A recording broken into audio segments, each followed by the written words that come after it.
Welcome back, everybody. Today, I'm going to teach you how to change colors in Squarespace 7.1.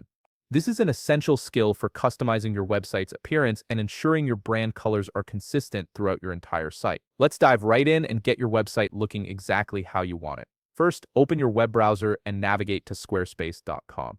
Once you're on the homepage, you'll need to log into your account using your credentials. Make sure you're using the correct email and password associated with your Squarespace account to gain access to your dashboard. After logging in, you'll land on your dashboard where you can see all the websites associated with your account. Simply click on the website where you want to change the colors. This will open up that specific site's management area, giving you access to all the editing tools you need. Now look towards the upper right corner of your screen and click on Edit Site. This button takes you into the live editing interface where you can make real-time changes to your website. Once you're in the editing mode, you'll notice a brush icon. This is your gateway to site styles. Click on that brush icon to enter the Site Styles panel where all your design customization options live.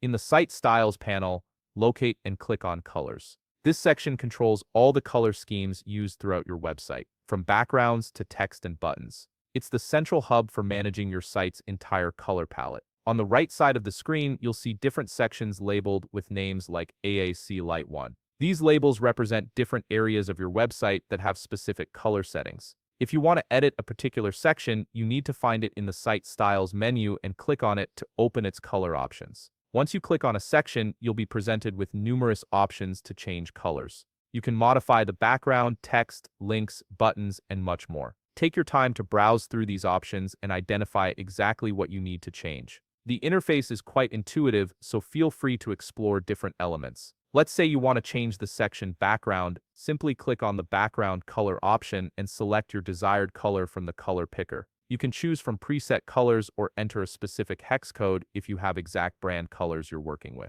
Next, you might notice another section labeled AA Lightest 1. To edit this section, go back to the Site Styles menu, find AA Lightest 1, and click on it. This will once again present you with a variety of color customization options for that specific section of your website. Explore these options carefully to locate exactly what you need to adjust. Continue this process for any other sections you want to modify. Squarespace's Site Styles system makes it easy to maintain color consistency across your entire website while giving you the flexibility to customize individual elements. Once you're satisfied with all your color changes and everything looks exactly how you envisioned it, click Save. This will apply all your changes to your live website. Your site will now reflect your new color scheme. If you found this video helpful, please leave a like, subscribe, and see you in the next video.